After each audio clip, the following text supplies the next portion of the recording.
Hai, Assalamualaikum warahmatullahi wabarakatuh. Bersama Wendy Latif Fauzan. Selamat datang di WLF YouTube channel.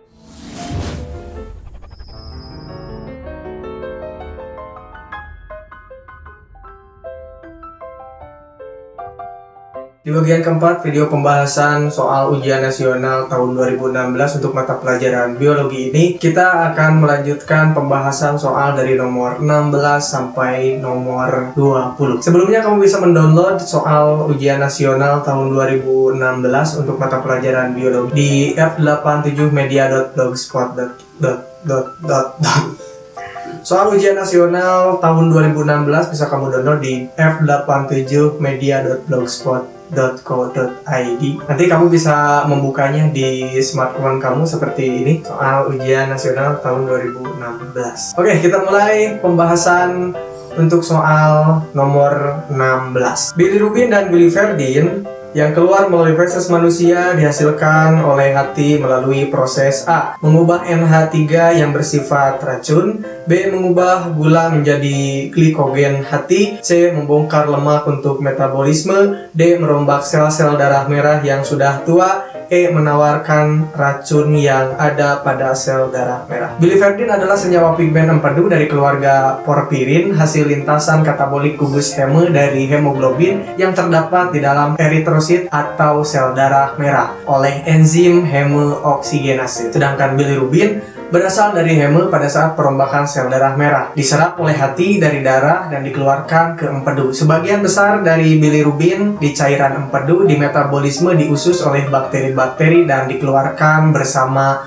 feses. Jadi jawaban yang tepat untuk soal nomor 16 adalah D. Merombak sel-sel darah merah yang sudah tua. Kita lanjutkan ke soal nomor 17. Penglihatan malam bukanlah sesuatu yang manusia bisa miliki seperti kucing, anjing, dan beberapa hewan lain. Di permukaan mata hewan tersebut terdapat membran yang disebut tapetum lucidum. Kemampuan melihat kita terbatas pada ketersediaan cahaya. Peneliti dari grup ilmuwan dan Pertas Biologi Science of Mesa California menemukan tetes mata ajaib yang membuat kita bisa melihat dalam gelap. Mereka menggunakan senyawa CE6 yang berasal dari ikan laut digabung dengan salin, insulin, dan dimetil sulfoksida atau DMSO lalu ditargetkan ke retina. Saat diuji cobakan, efeknya cukup sukses karena bisa melihat objek tangan yang berada sejauh 10 meter dan bisa mendeteksi posisi seseorang yang berdiri di area rimbun sejauh 50 meter pada suasana gelap. Dari artikel ini, tetes mata ajaib yang mengandung senyawa CE6 yang digunakan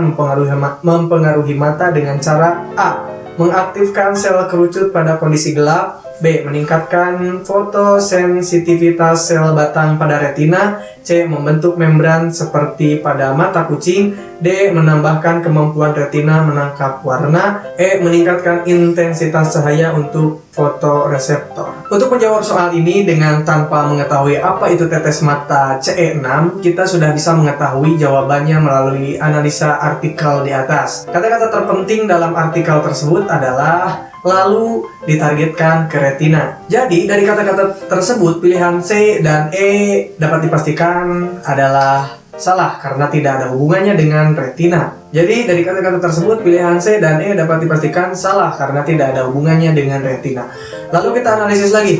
Jika di retina itu terdapat dua sel utama yang bekerja, yaitu sel kerucut yang merupakan reseptor warna dan sel batang yang merupakan reseptor cahaya atau fotoreseptor yang berfungsi untuk melihat dalam kegelapan, jadi sudah tentu sel batang kita harus lebih peka dari sebelumnya. Karena itu jawabannya yang harus kita pilih adalah B. Meningkatkan fotosensitivitas sel batang pada retina. Lanjut ke soal nomor 18. Perhatikan diagram berikut ini.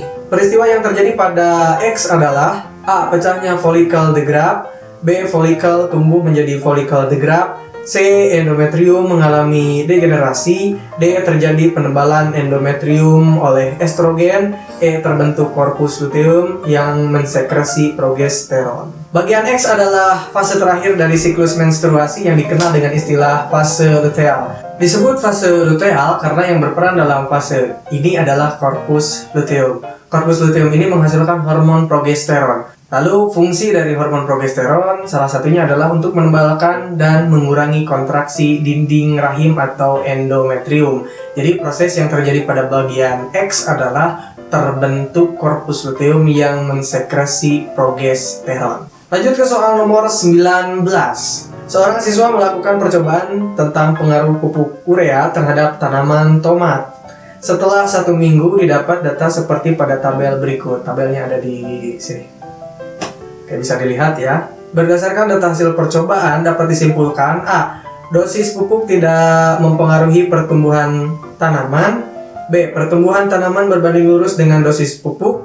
C. Dosis pupuk semakin tinggi, pertumbuhan tanaman semakin cepat. D. Dosis pupuk semakin rendah, pertumbuhan tanaman semakin cepat. E. Tanaman dapat tumbuh optimal jika diberi pupuk dengan dosis 4 gram.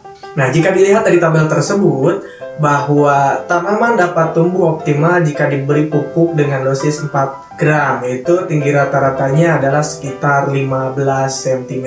Jadi jawaban yang tepat untuk soal nomor 19 adalah E. Tanaman dapat tumbuh optimal jika diberi pupuk dengan dosis 4 gram. Soal terakhir di bagian keempat dari video pembahasan soal ujian nasional tahun 2016 untuk mata pelajaran biologi. Saya bacakan kembali soalnya. Pernyataan yang tepat tentang pengaruh konsentrasi substrat terhadap kecepatan reaksi enzim adalah A. Jika semua sisi aktif enzim bekerja walaupun terjadi penambahan substrat, tidak ada penambahan kecepatan reaksi enzim. B. Jika semua sisi aktif enzim bekerja dan terjadi penambahan substrat, akan terjadi penambahan kecepatan reaksi enzim. C. Konsentrasi enzim dan substrat berbanding lurus dengan kecepatan reaksi enzim. D. Semakin banyak substrat, semakin banyak enzim yang dibutuhkan. E. Kecepatan reaksi enzim berbanding terbalik dengan jumlah substrat. Kita akan bahas soal nomor 20. Faktor yang mempengaruhi kerja enzim adalah suhu, pH, inhibitor, dan konsentrasi substrat dan enzim. Reaksi kerja enzim dapat optimum jika perbandingan antara konsentrasi substrat dan enzim berada dalam jumlah yang seimbang. Bila jumlah enzim lebih sedikit dibanding jumlah substratnya, maka reaksi hanya akan berjalan lambat sehingga ada beberapa substrat yang tidak terkatalisasi. Sementara, bila jumlah enzim lebih banyak dibanding jumlah substratnya, maka reaksi akan berjalan sangat cepat. Jadi jawabannya adalah C. Konsentrasi enzim dan substrat berbanding lurus dengan kecepatan reaksi enzim. Oke, bagian keempat dari video pembahasan soal ujian nasional tahun 2016 untuk mata pelajaran biologi kita akhiri sampai nomor 20. Dan kita akan lanjutkan lagi pembahasan dari soal nomor 21 sampai nomor 25 pada bagian kelima dari video ini. Jangan lupa di subscribe WLF YouTube channel untuk mendapatkan video terbaru dari kami. Dan akhir kata saya ucapkan terima kasih telah menonton video ini. Terima kasih kepada kameramen Dorjos. Dan akhir kata saya ucapkan wassalamualaikum warahmatullahi wabarakatuh.